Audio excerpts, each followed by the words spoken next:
सभी किरदार और कहानी रूपांतर केवल लेखक की कल्पना पर आधारित है। इसे स्वयं लेखक एक सूत्रधार की भूमिका निभाते हुए आप तक लेकर आई हैं। तो प्रस्तुत है कहानी मैं अहम था, यही मेरा वहम था। पिछले महीने मुझे अपने बचपन के दोस्त करमजीत सिंह कंग के साथ उसके ससुराल के शहर लखीमपुर खीरी जाने का मौका मिला और वहां एक बंद पड़ी पुरानी शुगर मिल खरीदना चाहता था। बिजनेस प्लान मुझे भी काफी आकर्षक लगा, इसलिए मैंने भी उसके साथ जाने का मन बना लिया। उत्तर प्रदेश के तराई इलाके में स्थित लखीमपुर खीरी, जो नेपाल बॉर्डर से सिर्फ 50 किलोमीटर दूर है, अपनी गन्ने की खेती और चीनी मिलों के कारण प्रसिद्ध है। वहां पहुंचने पर उसके पूरे परिवार ने हमारा गर्मजोशी से स्वागत किया। रात के खाने के दौरान सुखविंदर बराड़, जो करमजीत के साले साहब थे, उन्होंने बताया कि अगली शाम हमें बंटी गिल की हवेली जाना है। बंटी गिल इस इलाके में, खासकर शुगर इंडस्ट्री में, बहुत प्रभावशाली व्यक्ति था और उसके बेटे की सगाई का कार्यक्रम था। कौन जानता था कि मेरी जिंदगी का अब तक का सबसे बड़ा सबक मुझे वहीं मिलने वाला था। गिल हवेली। बाहर सुनहरे और सुंदर अक्षरों में लिखा नाम देखकर मैं काफी प्रभावित हुआ। अंदर जाकर सुखविंदर पाजी ने हमें बंटी गिल से मिलवाया। हमने गर्मजोशी से पंजाबी में बात की और बारी बारी से उसके बेटे की सगाई की बधाई दी। मैं एक कोने में जाकर बैठ गया और वे सब आपस में मिलने जुलने में व्यस्त हो गए। शायद करमजीत उन्हें बहुत सालों बाद मिल रहा था। इस तरह के मौकों पर भारी खाना खाने का मेरा मन कभी नहीं करता। सबकी नजरों से बचते बचाते मैं पार्टी हॉल से बाहर निकला और हवेली के मुख्य दरवाजे की ओर पैदल ही चल पड़ा। शाम ढल रही थी।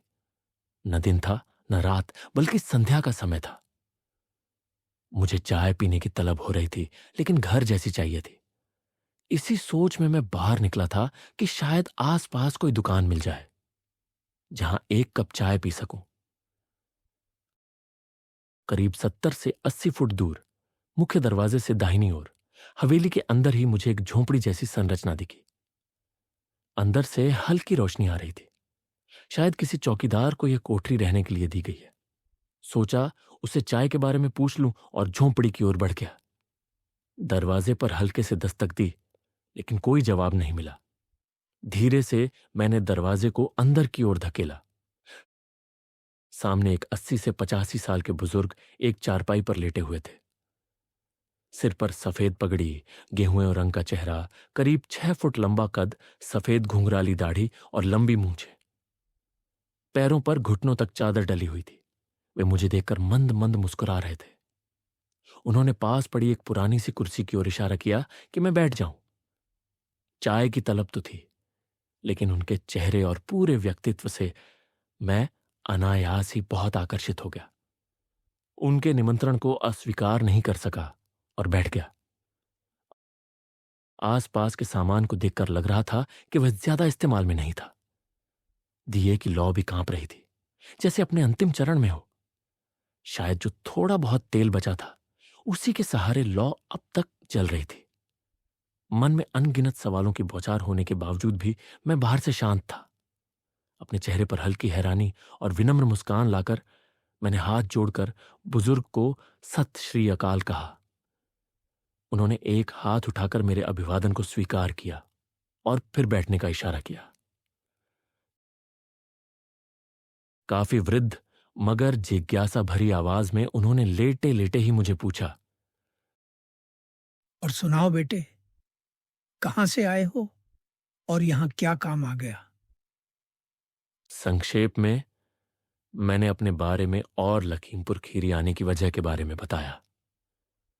रिटायर हो गए हो तो कोई शौक भी पाल लिया है, या फिर समय कैसे बीतता है? अगला सवाल बुजुर्ग बाबा ने सही जगह पर मारा। थोड़ी विनम्रता और थोड़े गर्व के साथ मेरी चमकती आंखों का साथ देते हुए मेरे मुंह से निकला, बापूजी, शौक के लिए थोड़ा बहुत लिखता हूं, जिंदगी के तथ्यों के बारे में।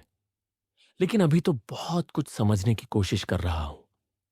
यह जिंदगी बड़ी विचित्र है।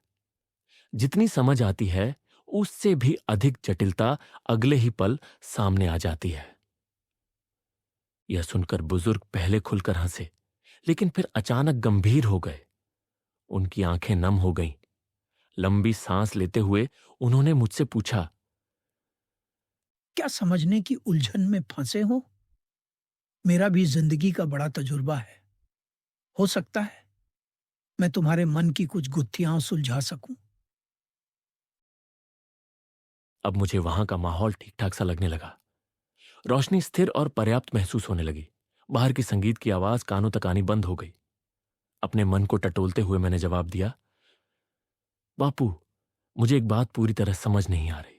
विनम्रता की सीढ़ी चढ़ते चढ़ते इंसान कब अहंकार की दुनिया में कदम रख लेता है, और यह अहंकार कैसे किसी के लिए बुरा साबित होता है। आत्मविश्वास और अहंकार के बीच की रेखा कहां खिंचती है? क्या किसी का अहंकार उसके परिवार का गौरव बनता है या फिर विनाश का कारण?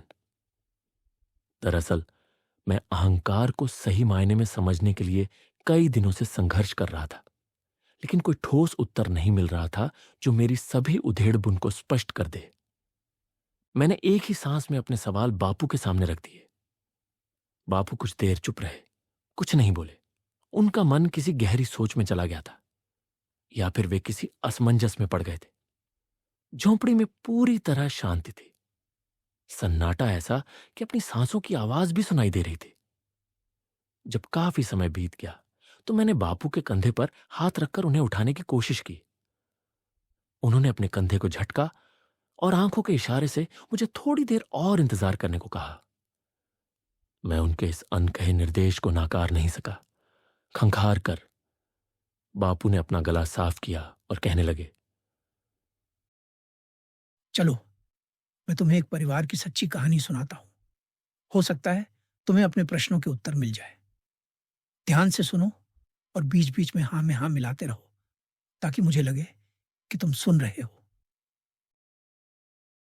यह हवेली जो तुम देख रहे हो, इसका पहला मालिक मुख्तियार सिंह गिल था, बंटी उर्फ गुरिंदर गिल का पिता। वो पंजाब के एक गांव तरसिक का कस्बा बटाला का रहने वाला था। 5 भाइयों में सबसे छोटा था।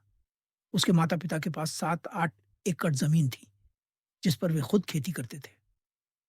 मैं 1965 की बात कर रहा हूं, जब मुख्तियार कोई 25 साल का था। परिवार बढ़ रहा था, लेकिन जमीन और उससे होने वाली आमदनी धीरे धीरे कम होती जा रही थी। बड़े 4 भाइयों में से कोई भी 8वीं पास नहीं था। सिर्फ मुख्तियार ने किसी तरह एफए, आज की 12वीं, पास कर ली थी। वह ज्यादा पढ़ा लिखा तो नहीं था, लेकिन बहुत चालाक और समझदार था। फसल बेचने का हिसाब वही करता था।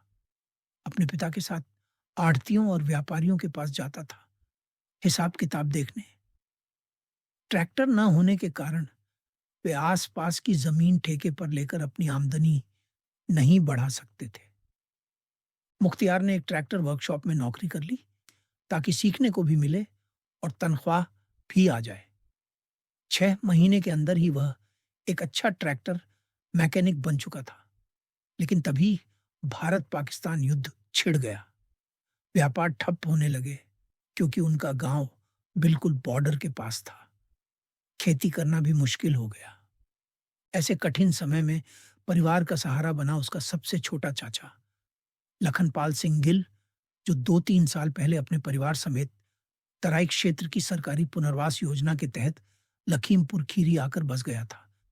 यहां उसे जंगल और दलदली जमीन मुफ्त में मिली थी।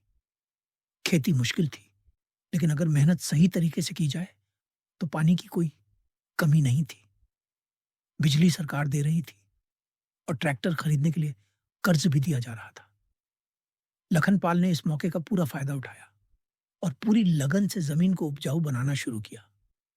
उसने मुख्तियार को बुलाया कि वह भी आकर खेती में हाथ बटाए।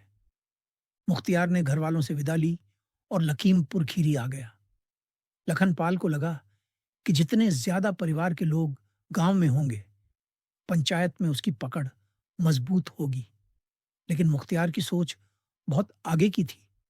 अगले 2-3 सालों में मुख्तियार ने अपनी सूझबूझ से आसपास के इलाके में कुछ और जमीन अपने नाम करवा ली। उसने सरकारी अफसरों को अपनी ट्रैक्टर की जानकारी से प्रभावित किया और उनके साथ अच्छे संबंध बना लिए। अब उसके पास भी करीब 100 एकड़ उपजाऊ जमीन हो गई थी। उसने अपने चाचा से अलग होकर अपनी खुद की खेती शुरू कर दी। 1970 में उसका विवाह लखीमपुर के ही एक संपन्न सिख परिवार की लड़की रणजीत कौर से हो गया। उनके 2 बेटे हुए, गुरिंदर गिल उर्फ बंटी गिल और सुखचैन गिल उर्फ सूखी गिल। मुख्तियार बेहद तेज दिमाग का निकला। उसने अपने 2 भाइयों को भी अपने साथ लखीमपुर बुला लिया ताकि वे उसकी खेती और दूध के कारोबार में मदद कर सकें। इसके अलावा उसने तरसिक्का में रह रहे अपने परिवार के लिए ट्रैक्टर और दूसरी खेती से जुड़ी मशीनें खरीद दी। इससे वे भी अपनी खेती बढ़ा सके और उनकी जमीन का सही इस्तेमाल हो सके। अब परिवार का सबसे छोटा बेटा होने के बावजूद मुख्तियार पूरे परिवार पर अपना दबदबा बना चुका था। उसके पास हर तरह की आधुनिक मशीनें थीं, जिससे कम मेहनत और लागत में ज्यादा खेती संभव थी। लखीमपुर खीरी बीते 15-20 सालों में गांव से कस्बा और फिर कस्बे से शहर में बदलने लगा था।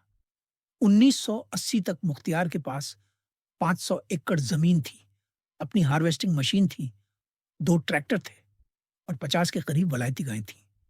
लगभग 3 एकड़ जमीन में उसने उस हवेली की नींव रखी, जिसके एक तरफ उसने अपने और अपने दोनों भाइयों के परिवारों के लिए रहने की जगह बनाई, दूसरी तरफ अपने काम करने वालों के लिए रहने की जगह बनाई। 2 ट्रक खरीद लिए अपने माल को ढोने के लिए। अब वह सिर्फ मुख्तियार नहीं था, बल्कि सरदार मुख्तियार सिंह गिल बन चुका था। शरीर और दिमाग से तो पहले ही तेज था मुख्तियार। ऊपर से गांव वालों ने भी उसके चाचा लखन पाल को नजरअंदाज करते हुए उसे पंचायत का सरपंच चुन लिया। मानो मुख्तियार सिंह गिल 7वें आसमान पर था। मुख्तियार को अपनी काबिलियत पर गर्व भी होने लगा। उसकी एक आदत थी कि उसे हर काम परफेक्ट चाहिए होता। उसका गुस्सा बहुत तेज था। घर के हों या काम करने वाले, सब उसकी इज्जत करते थे, लेकिन उसके गुस्से से डरते भी थे। मुख्तियार की इस तरक्की से अगर कोई सबसे ज्यादा दुखी था, तो वह था उसका चाचा लखन पाल सिंह गिल। लोग उसे मुख्तियार गिल के चाचा के नाम से ज्यादा जानते थे, न कि उसकी अपनी पहचान से। घर में भी रोज ताने सुनने को मिलते थे। और 2 अपने शरीकों को आसरा, अब वहीं तुझे नीचे दिखा रहे हैं और तू बस उनकी हाँ में हाँ मिलाने के लिए रह गया। उसकी पत्नी के ऐसे ताने उसे अंदर तक चुभते थे, लेकिन वह खुलकर मुख्तियार से झगड़ना नहीं चाहता था, क्योंकि उसे पता था कि मुख्तियार का पलड़ा भारी है। उसकी पहुंच, पहचान और समाज में ऊंची हैसियत है, लेकिन उसे नीचा दिखाने और नुकसान पहुंचाने के लिए वह हमेशा मौके की तलाश में रहता था। मुख्तियार अपने चाचा लखनपाल और उसके परिवार की इन भावनाओं से पूरी तरह अनजान, अपनी ही दुनिया में मस्त था। कभी कभी वह अपने चाचा लखनपाल को अपनी तरक्की का श्रेय भी दे देता था, लेकिन साथ ही अपनी खूबियों की तारीफ भी बहुत करता था। उसे लगता था कि उसकी तेज बुद्धि और मेहनत के कारण ही उसने न सिर्फ खुद को, बल्कि अपने भाइयों और रिश्तेदारों की जिंदगी भी संवार दी। नहीं तो आज वे गरीबी में ही घिसट रहे होते। उसे इस बात का जरा भी एहसास नहीं था कि उसकी ये बातें कई लोगों के आत्मसम्मान को ठेस पहुंचा रही थीं। उसे बस इतना पता था कि वह सरदार मुख्तियार सिंह गिल इन सब की खुशहाल जिंदगी का कारण है। शायद ये सभी उसके इस एहसान को कभी नहीं भूलेंगे। स्थिति एक ही थी, मगर उसकी और उसके रिश्तेदारों की सोच में जमीन आसमान का फर्क था। बंटी से वह काफी नाखुश था। अब वह 25 साल का होने वाला था, लेकिन खेती बाड़ी और व्यापार में उसकी ज्यादा दिलचस्पी नहीं थी। पढ़ाई में भी कमजोर रहा था। रंजीत अपने बड़े बेटे का अक्सर पक्ष लेती और उसे मुख्तियार के गुस्से से दूर रखने में सफल रहती। सुखी में उसे अपनी झलक दिखती थी। वह उसे खेती के गुर और अपनी जिंदगी के अनुभव समझाता रहता। सुखी चुपचाप उसकी बातें सुनता और बीच बीच में हामी भरता। हर कोई, उसके परिवार से लेकर दोस्त और बिजनेस से जुड़े लोग बस यही कहते, गिल साहब, आपका कोई मुकाबला नहीं। अगर आप ना होते तो यह काम कभी सफल ना होता। मुख्तियार को यह सुनकर बहुत संतोष मिलता। धीरे धीरे उसका अहंकार और बढ़ता गया, जैसे वही इन सब की जिंदगी का केंद्र हो। ये दिखावटी और चापलूसी भरी प्रशंसा उसकी आलोचना करने की आदत को और बढ़ाती गई। हालांकि वह अच्छे के लिए ही टोकता था, लेकिन धीरे धीरे उसके परिवार के रिश्तों में ईर्ष्या और कटुता आने लगी। मुख्तियार अपने काम करने वालों को अपने परिवार का हिस्सा मानता था। वह उनकी बहनों और बेटियों की बहुत इज्जत करता था। लेकिन लखन पाल के बड़े बेटे ने मुख्तियार के एक नौकर की बालिग बेटी से नाजायज संबंध बना लिए। जब लड़की गर्भवती हो गई तो मामला खुला। लड़की का पिता मुख्तियार के पास पहुंचा और अपनी पगड़ी उसके पैरों में रख दी। उसे सरपंच और गांव के बड़े बुजुर्ग होने के नाते न्याय की गुहार लगाई। उसके साथ उसकी बिरादरी के 7-8 और लोग भी थे। उसका गुस्सा 7वें आसमान पर पहुंच गया। वह पंचायत, लड़की के पिता और उसके साथ आए लोगों को लेकर अपने चाचा लखनपाल के घर जा पहुंचा और तुरंत शादी कराने का दबाव डाला। साथ ही ये चेतावनी भी दी कि अगर शादी नहीं हुई तो लखनपाल के पूरे परिवार को गंभीर परिणाम भुगतने होंगे। लखनपाल ने मौके की नजाकत को समझा। जहर का घूंट पीकर अपने बड़े बेटे की शादी उस नौकर की बेटी से करने की हामी भर दी। सिर्फ इतना ही नहीं, मुख्तियार ने पंचायत से यह भी फैसला करवा लिया कि शादी का पूरा खर्च लड़के वालों को ही उठाना होगा। मुख्तियार को यह सख्त कदम सिर्फ न्याय के लिए ही नहीं, बल्कि अपनी प्रतिष्ठा बचाने के लिए भी उठाना पड़ा। उसके पास कोई और विकल्प नहीं था। उसे पूरा यकीन था कि उसका चाचा उसकी स्थिति को समझेगा और उनके रिश्तों में कोई दरार नहीं आएगी। लेकिन उसको यह एहसास नहीं था कि इस विश्वास की नींव पहले ही खोखली हो चुकी थी और उसने कभी इसे सुधारने की कोशिश भी नहीं की। वह तो अपने अहंकार में ही डूबा हुआ था। लखनपाल और उसके परिवार को मुख्तियार से बहुत बड़ा रोष और गिला था कि उसने बिना उनसे अकेले में बात किए सारी पंचायत को अपने साथ क्यों मिला लिया। यह घर की इज्जत का मामला था। अगर कोई गलती हो भी गई थी तो उसे सुधारने के और भी कई विकल्प सोचे जा सकते थे। इस बात को लखनपाल और उसका परिवार कभी नहीं भूले। वही मुख्तियार था जिसे वे लखीमपुर ले आए थे और आज वही उन पर हावी हो गया था। पर समय की मांग थी कि इस अपमान को सह लिया जाए। इस घटना के बाद मुख्तियार की समाज में वाहवाही बढ़ गई। अब मुख्तियार को और भी पक्का हो गया कि उसका कोई तोड़ नहीं है। उसके बिना उसके आसपास रहने वाले लोग अधूरे हैं। उसके अहंकार की खुराक और बढ़ गई। समय बीतता गया। मुख्तियार ने हवेली पर और पैसे खर्च कर उसे सभी आधुनिक सुविधाओं से सुसज्जित कर दिया। लेकिन रणजीत के साथ उसके संबंध फीके पड़ने लगे, खासकर बंटी के कारण। बंटी की अब शादी हो चुकी थी।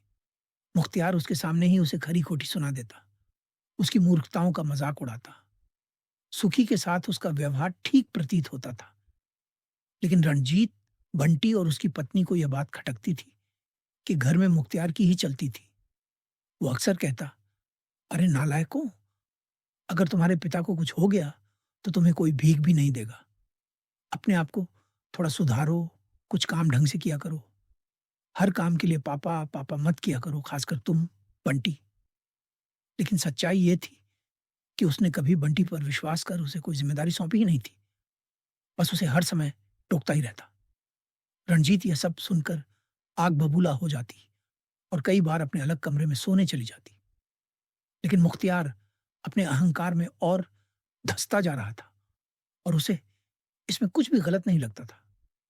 कई विचार विमर्श के बाद बंटी ने एक दिन हिम्मत करके परिवार के सामने, यानी कि मुख्तियार सिंह गिल के सामने, फूड प्रोसेसिंग की एक नई फैक्ट्री खोलने का प्रस्ताव रखा। कुछ साल पहले ही मुख्तियार ने एक फर्नीचर फैक्ट्री लगाई थी जिसमें उसने काफी पूंजी लगा दी थी, लेकिन वह अभी तक मुनाफे में नहीं आई थी। घर से शुरुआती पूंजी न मिलने की स्थिति में बंटी सरकारी बैंक से कर्ज लेकर फूड प्रोसेसिंग फैक्ट्री खोलने के हक में था। लेकिन मुख्तियार के सिद्धांत अपनी चादर देखकर पैर फैलाने चाहिए ने उसकी राह रोक दी। मुख्तियार को कर्ज लेकर फैक्ट्री खोलने का विचार बिल्कुल पसंद नहीं आया और उसने इसके लिए अपनी 20 एकड़ जमीन देने से साफ इनकार कर दिया। बिना जमीन के बैंक लोन देने के लिए तैयार नहीं था और बंटी के पास जमीन खरीदने के लिए पैसे नहीं थे। इस तरह उसकी फैक्ट्री खोलने की योजना धराशायी हो गई। मुख्तियार को अपने इस रवैये का कोई एहसास नहीं था। वह यही मानता रहा कि उसकी सोच सर्वोत्तम है। वह अपने परिवार की भलाई के लिए सब कर रहा है और देर सवेर उन्हें अपनी मूर्खता का एहसास हो ही जाएगा। उसे यह पता ही नहीं था कि उसकी यह सोच उसके रिश्तों को खोखला कर रही है। लेकिन बंटी का दिल बहुत टूट गया था। वह अपनी पत्नी से भी आंख मिलाने लायक नहीं रह गया था। उसे शर्म महसूस हो रही थी कि घर में उसकी कोई इज्जत नहीं है, उसकी कोई औकात नहीं है। इन्हीं विचारों में घिरा हुआ वो उस रात घर नहीं गया और एक रेस्तरां में बैठा था कि अचानक वहीं लखनपाल भी आ गया। उसे मुख्तियार के घर के किसी नौकर से पता चल गया था कि आज पिता पुत्र में काफी बहस हुई थी और बंटी को बहुत डांट पड़ी थी। इसी मौके की तलाश में तो था लखनपाल कई दिनों से। बंटी के कंधे पर जोर की थपकी मारकर लखनपाल ने कहा, अरे क्या हुआ बंटी बेटे, आज इतना मायूस क्यों बैठा है? बंटी पहले से ही उदास था। उसे बस एक सहारे की तलाश थी। उसने कहा, चाचा जी क्या बताऊं, आज फिर पापा ने मेरी एक नहीं सुनी। पिछले 3 महीनों की मेहनत पर 15 मिनट में पानी फेर दिया और उसने सारी आपबीती सुना दी। लखनपाल की आंखों में चमक आ गई। बंटी का दर्द समझने का नाटक करते हुए उसने अपनी 20 एकड़ जमीन देने की पेशकश कर दी। बदले में फैक्ट्री में 30% साझेदारी की शर्त रखी। लेकिन इसके साथ उसने बंटी से यह वादा लिया कि जब तक फैक्ट्री का काम शुरू नहीं हो जाता वह इस जमीन और साझेदारी की बात घर वालों से छिपा कर रखेगा। बंटी को ऐसा लगा जैसे भगवान मिल गए हों। उसने तुरंत चाचा को गले लगा लिया, उनके पैर छुए और फिर दोनों ने 2-2 पैग लेकर अपने अपने रास्ते पकड़ ली। इस नाजुक मौके का फायदा उठाकर लखनपाल ने मुख्तियार की बंटी के प्रति सारी ज्यादतियां गिनवा दी, जिससे बंटी के मन में अपने पिता के लिए और भी कड़वाहट भर गई। अब लखनपाल पूरी तैयारी में था कि वह मुख्तियार को गहरी चोट पहुंचाए और आज उसने एक बड़ा कदम उठा लिया था। उसका असली इरादा बंटी को जमीन देने का बिल्कुल नहीं था। वो बस बाप बेटे के बीच दरार को और गहरा होते देखना चाहता था ताकि समय रहते वह इसका फायदा उठा सके। मुख्तियार की समझ में यही था कि सुखी समझदार है, शायद वह उसकी विरासत को और निखारेगा, गिल खानदान का नाम और ऊंचा करेगा एक दिन। लेकिन उसका यह घमंड, यह सोच, यह अहंकार भी झूठा साबित हो रहा था। सुखी अपने बड़े भाई बंटी की फटकार को बहुत गंभीरता से लेता था और इसी तरह के व्यवहार से बचने के लिए पापा की हाँ में हाँ मिलाने में ही भलाई समझता था। उसे चाहिए थे खुले पैसे। उसके सपने थे कि वह मुंबई शहर जाए, एक मॉडल बने और फिर फिल्मों में अभिनय करे। नेपाल बॉर्डर से चोरी छिपे लाया गया वीसीआर उसके बेडरूम का सबसे खास हिस्सा था और वह रात रात भर जागकर हिंदी और अंग्रेजी फिल्में देखता रहता था और एक्टर्स की नकल उतारता रहता था। वो बस मौके की तलाश में था कि वह घर से निकले ढेर सारे पैसों के साथ और पहुंच जाए मुंबई, अपने सपनों की नगरी में। उसके दोस्त उसकी एक्टिंग की तारीफ करते रहते। वो पार्टियों में मस्त रहता और यह खुशफहमी पालता कि उसका सुनहरा भविष्य उसकी राह देख रहा है, इस लखीमपुर खेरी से मीलों दूर। बापू ने जोर से खंखारते हुए अपनी आवाज में दम भरा। क्यों बेटा, सुन रहे हो ना बाकी की कहानी? मेरी तो जैसे सांस ही अटक गई थी।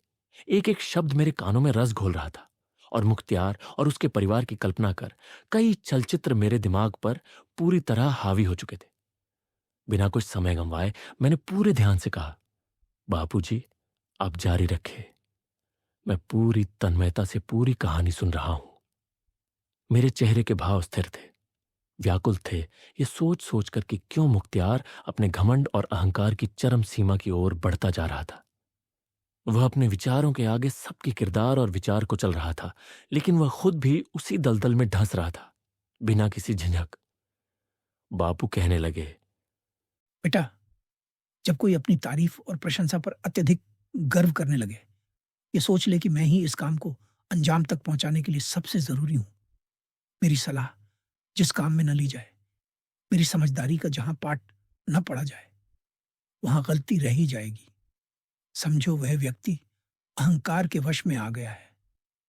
बस यही हाल मुख्तियार का हो गया था।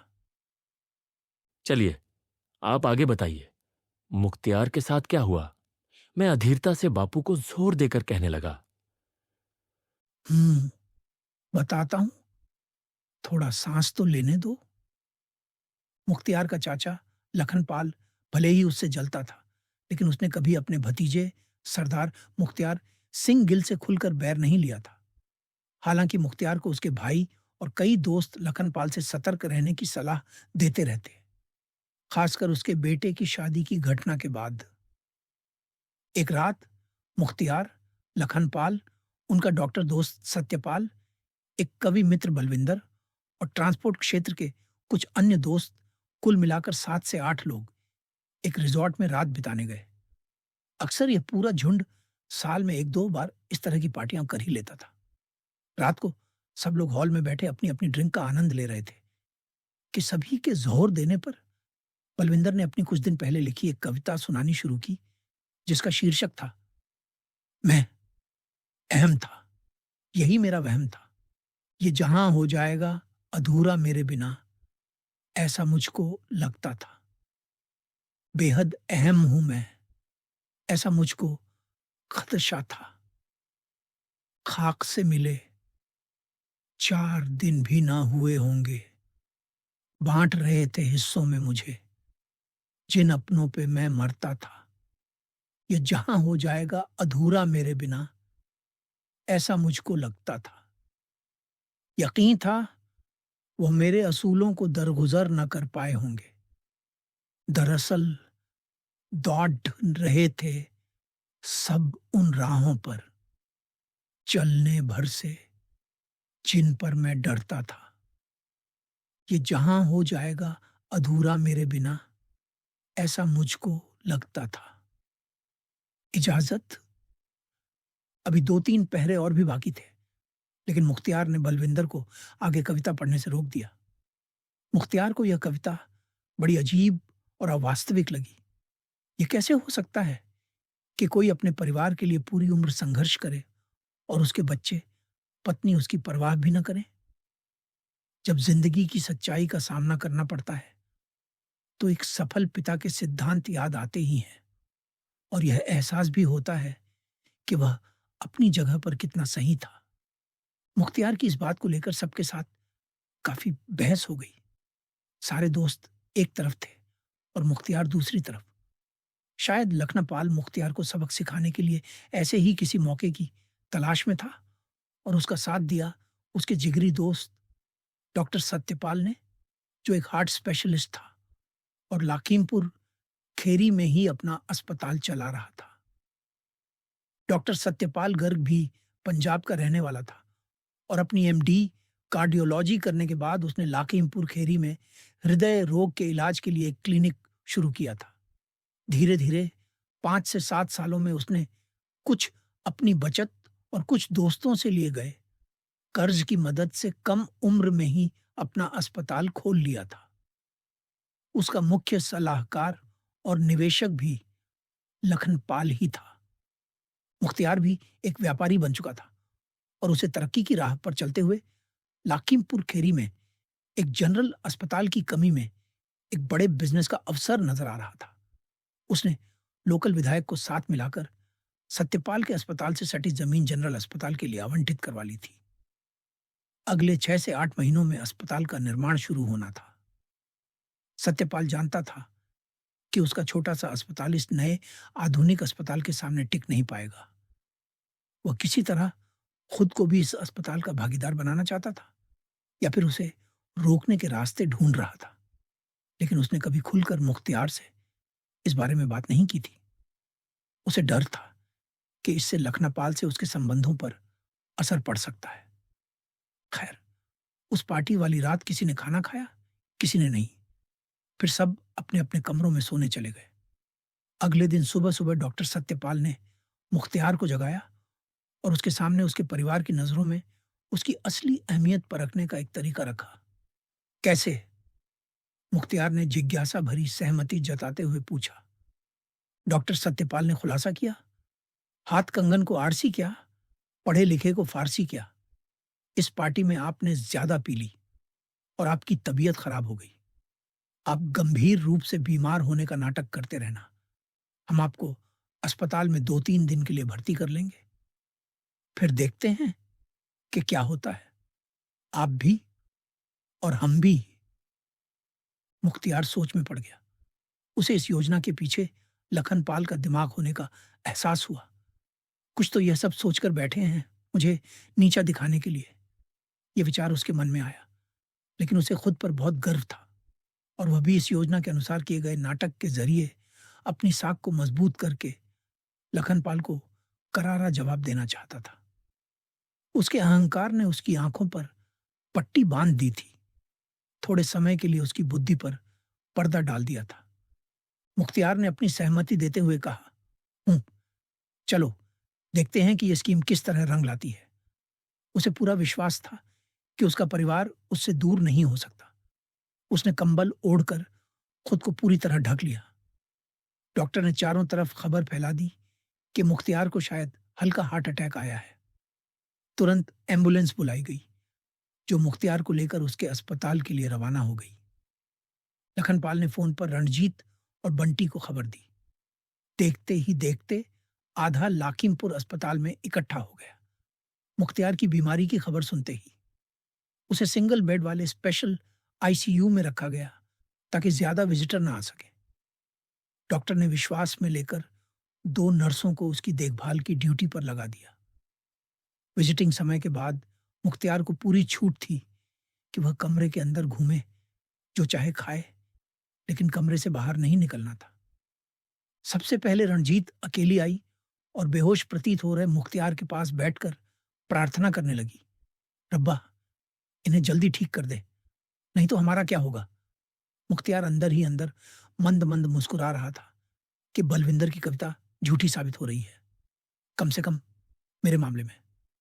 फिर बंटी, उसकी पत्नी सुखी, लखनपाल, उसके भाई और कई और रिश्तेदार बारी बारी से आईसीयू में आए। आपस में भी और अकेले में भी मुख्तियार की जल्दी रिकवरी की दुआ करते हुए उसे सुनाते रहे। उस रात मुख्तियार ने डॉक्टर से चिढ़ाते हुए पूछा, क्यों डॉक्टर, क्या कहती है अब तेरी स्कीम। डॉक्टर ने उसे ड्रिप के जरिए कुछ दवाइयां शुरू करवा दी ताकि उसका बीमार पड़ा रहना झूठा ना लगे। 2 दिन बाद डॉक्टर ने रणजीत और बंटी को आईसीयू वाले कमरे में बुलाकर कहा, अब इनका स्वास्थ्य काफी स्थिर है, हम मरीज को हवेली में ही शिफ्ट कर देते हैं। यह सेटअप घर में ही कर दिया जाएगा। मैंने 2 नर्सों की ड्यूटी भी लगा दी है, जो बारी बारी से 24 घंटे गिल साहिब की देखभाल करेंगी। इस तरह मुख्तियार का इलाज घर में ही शुरू हो गया। अब उसके कमरे में हर समय एक नर्स मौजूद रहती। दरवाजा अंदर से बंद कर नर्स उसे अपने हाथों से खाना खिलाती, लेकिन सबके सामने उसे सिर्फ चम्मच से सूप वगैरह ही देती, जैसा कि डॉक्टर ने निर्देश दिए थे। मुख्तियार लंबे समय तक बेहोश रहने का नाटक करने लगा, क्योंकि डॉक्टर के प्रयोग का आखिरी 2 दिन का वक्त बचा था। एक दोपहर रणजीत और बंटी मुख्तियार के कमरे में आकर सोफे पर बैठ गए। नर्स ने उन्हें थोड़ी देर ध्यान रखने को कहकर खुद धूप सेंकने के लिए बाहर चली गई। रणजीत और बंटी ने मुख्तियार को ध्यान से देखा। वह पूरी तरह बेहोशी की हालत में लग रहा था। रणजीत ने अपना दिल बंटी के सामने खोलते हुए कहा, मुझे तेरे पापा ने कभी जीवन साथी नहीं, बल्कि सिर्फ एक नौकर ही समझा। जो यह कहें मुझे वही करना या सोचना पड़ता। मेरी अपनी कोई पहचान ही नहीं बनने दी इस आदमी ने। सारी उम्र बस मुख्तियार जी ही करती रही। बच्चों के सामने, दूसरों के सामने कभी भी मेरी बेइज्जती करने में कोई कसर नहीं छोड़ी। इनको सिर्फ अपनी बात सही मनवानी होती थी। बंटी नीची निगाहें कि मां की बातों से सहमत होता रहा, मानो उसकी मन की बातें भी रणजीत ही कह रही हूं। मुख्तियार को ऐसा महसूस हुआ जैसे किसी ने उसके कानों में पिघला हुआ शीशा डाल दिया हो। उसे गहरा आघात लगा कि रणजीत उसके बारे में ऐसा सोचती थी, जबकि उसने तो साफ नीयत से ही परिवार की परवरिश की थी। बंटी ने कहा, मम्मी आप मेरी सोचो। कहने को तो ये मेरा बाप है, लेकिन मेरे साथ हमेशा कुत्तों जैसा बर्ताव किया। कभी मेरे मन की नहीं सोची कि मुझे क्या पसंद है, मुझ में क्या कमियां हैं, और मैं अपनी जिंदगी में अपने पैरों पर कैसे खड़ा हो सकता हूं। हर वक्त इनका अहंकार सामने आ जाता कि जो मैं सोचूं वही सही, बाकी सब गलत। इतने में नर्स वापस आ गई और दोनों चुप हो गए। बात का विषय बदलकर थोड़ी देर बाद रणजीत और बंटी कमरे से बाहर चले गए।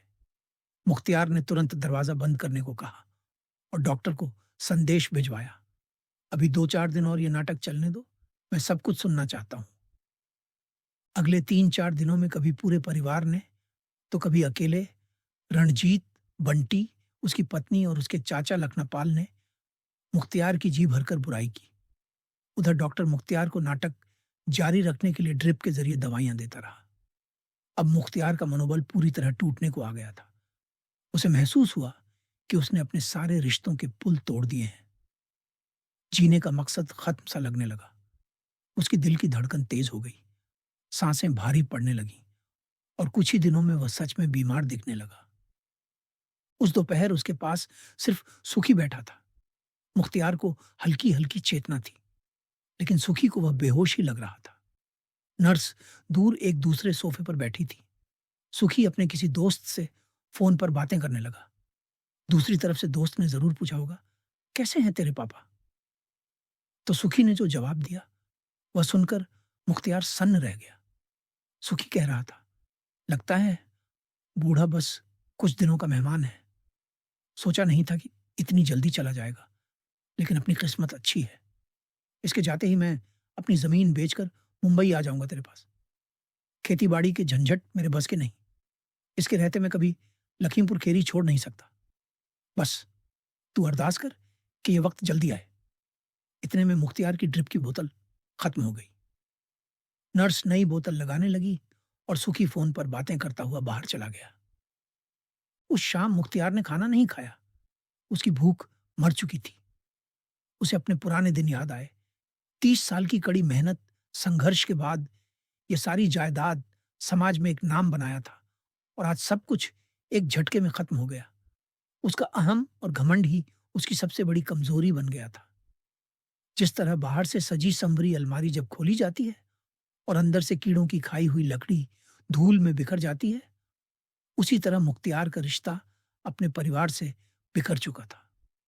उसे ऐसा महसूस हुआ मानो उसकी मानसिकता की रीढ़ की हड्डी टूट गई हो। उसे सुखी से कम यह उम्मीद नहीं थी। तभी उसके सीने में जोर का दर्द उठा। दर्द बांह से होता हुआ पीठ तक चला गया। वह कुछ देर तड़पता रहा। सांसें थमी जा रही थीं। शायद इस बार सच में हार्ट अटैक आ गया था। नर्स स्टोर से इंजेक्शन लेने भागी।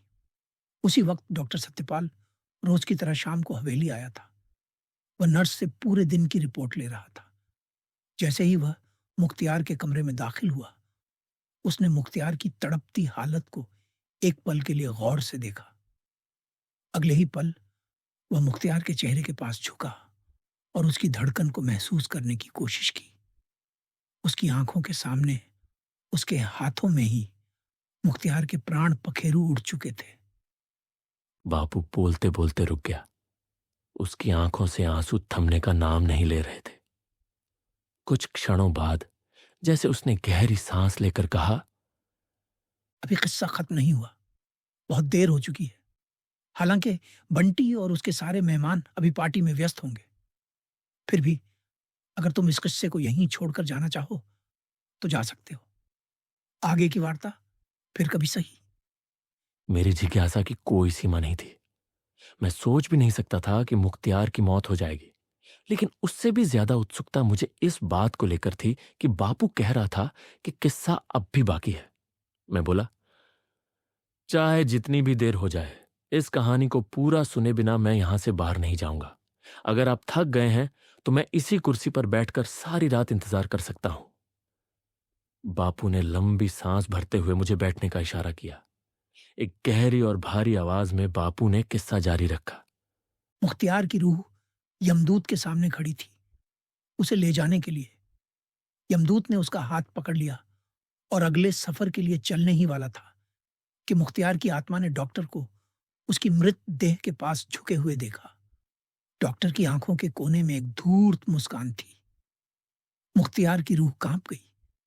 क्या मैं किसी साजिश का शिकार हो गया हूं? डॉक्टर क्यों छलपूर्ण मुस्कान दे रहा है?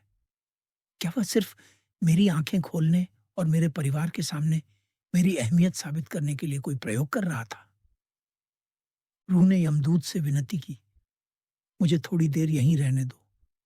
मैं सब कुछ अपनी आंखों से देखना चाहता हूं, नहीं तो मेरी आत्मा को शांति नहीं मिलेगी। मैं ऊपर जाकर भी चैन से नहीं रह पाऊंगा।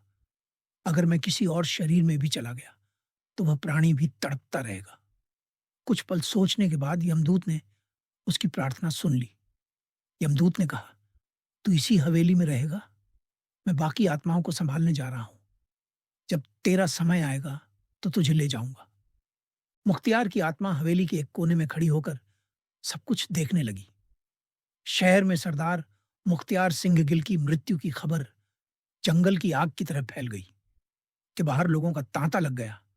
हर कोई अविश्वास में था कि हट्टा कट्टा मुख्तियार सिंह कुछ ही दिनों में बीमारी से चल बसा। रणजीत उसकी देह से लिपटी हुई दहाड़ मार मार कर रो रही थी। बंटी और सुखी की हिचकियां नहीं थम रही थी। बंटी की पत्नी उसकी लाश के पैरों में बैठकर माथा टेक रही थी। रिश्तेदार शोक में डूबे हुए थे। लेकिन मुख्तियार की आत्मा को सबसे बड़ा झटका तब लगा जब उसने हवेली के अंदर चल रही साजिश को अपनी आंखों से देखा। डॉक्टर सत्यपाल धीरे धीरे अंदर के कमरे में चला गया। पीछे पीछे रणजीत, बंटी, बंटी की पत्नी, सुखी और लखनपाल भी उसी कमरे में चले गए। मुख्तियार की आत्मा भी दीवारों के आर पार होकर अंदर पहुंच गई। जो दृश्य उसने देखा उसकी उसने कभी कल्पना भी नहीं की थी। डॉक्टर सत्यपाल खुशी से फूला नहीं समा रहा था। साजिश का बीज उसी रिजॉर्ट की पार्टी में बोया गया था। लखनपाल और डॉक्टर ने बंटी से रातों रात बात की थी। अगर बंटी ने उनका साथ न दिया तो उन्होंने उसे धमकी दी कि उसे अपनी फैक्ट्री के लिए जमीन नहीं दी जाएगी। बंटी को अपनी पहचान बनानी थी जो उसके पिता की मौजूदगी में कभी नहीं बन सकती थी। सुखी तो इस षड्यंत्र का हिस्सा बनने के लिए पहले से ही तैयार था। बंटी भी बहुत हैरान था सुखी के एकदम साजिश में शामिल होने पर, लेकिन यह समय नहीं था ऐसे सवालों का। योजना यह थी कि मुख्तियार को मानसिक और शारीरिक रूप से तोड़ देना था। डॉक्टर ने उसकी बीमारी का नाटक करवाकर उसे दिमागी और दिल से कमजोर करने की दवा देना शुरू कर दी ताकि उसका ब्लड प्रेशर खतरनाक रूप से गिर जाए। धीरे धीरे सबने जानबूझकर वह बातें मुख्तियार के सामने कही जो उसके दिल को छलनी कर दें। इससे पहले कि वह सच्चाई समझ पाता, उसका कमजोर दिल ही उसकी मौत का कारण बन गया। अगर साजिश सफल हो गई तो संपत्ति का बंटवारा भी पहले से तय था। आधी जायदाद रणजीत और बंटी के नाम होगी। सुखी को तुरंत 2 करोड़ रुपए नकद और 1 साल बाद 4 करोड़ और मिलेंगे। बंटी, लखनपाल और डॉक्टर को जनरल अस्पताल में 25-25% हिस्सेदारी देगा। लखनपाल को बिना जमीन दिए बंटी की फूड प्रोसेसिंग फैक्ट्री में 30% का हिस्सा मिलेगा। रणजीत और बंटी से ब्लैंक चेक पर साइन करवाए गए थे। सबने अपनी हिस्सेदारी के दस्तावेजों पर हस्ताक्षर कर दिए थे। अब बस वे मुख्तियार की देह का संस्कार जल्द से जल्द करना चाहते थे ताकि कोई सबूत न बचे। मुख्तियार की आत्मा बेबस होकर अपनी ही मृत देह के पास बैठी रही। वह यमदूत के लौटने का इंतजार करता रहा, लेकिन वे उस रात वापस नहीं आए। पूरी रात उसकी आत्मा को बलविंदर की वह कविता याद आती रही। मैं अहम था, यही मेरा वहम था। काश मैं यह वहम जीते जी छोड़ चुका होता। अगले दिन सुबह 11 बजे मुख्तियार की देह को नहला धुलाकर नए कपड़े पहनाकर अग्नि को समर्पित कर दिया गया, लेकिन उसकी रूह वहीं हवेली में अपनी रिहाई का इंतजार करती रह गई। मेरा मुंह खुला का खुला रह गया जब मैंने बापू के मुंह से यह सब सुना। एक पल के लिए मैं बेहोश सा होने लगा। बाहर से चौकीदार की आवाज आई, साहब जी आ जाइए, समय बहुत हो गया, सब आपको ढूंढ रहे हैं। मैं झट से कुर्सी से उठा और तेजी से बाहर निकला। चारों तरफ लाइटें बंद हो चुकी थीं, सारे मेहमान जा चुके थे।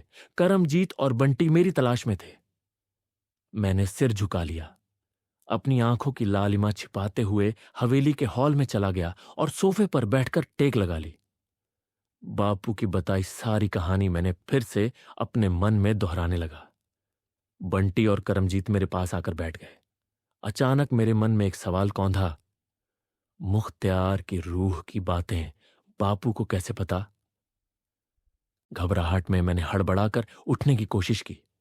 मेरे सामने रखा पानी से भरा पीतल का गिलास मेरी कोहनी से टकराकर जमीन पर गिर पड़ा। उसके गिरने की खनखनाहट से घर के सभी सदस्यों का ध्यान मेरी ओर चला गया। सोफे से उठकर मेरी नजर सामने वाली दीवार पर पड़ी। वहां एक बड़ी सी गोल्डन फ्रेम में जड़ी तस्वीर टंगी थी। तस्वीर में एक सरदार जी थे, ऊंचे लंबे, और नीचे लिखा था, सरदार मुख्तियार सिंह गिल, 1940 से 2005।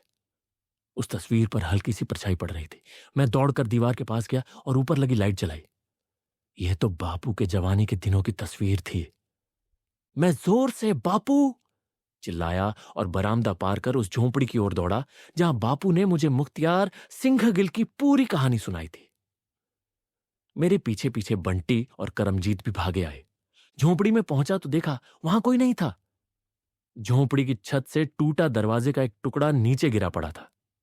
एक पुरानी सी खाट, एक कुर्सी और बुझा हुआ दिया पड़ा था जिसमें तेल भी नहीं था। खाट पर रखा पुराना सा कंबल पड़ा था, बस बापू नहीं थे।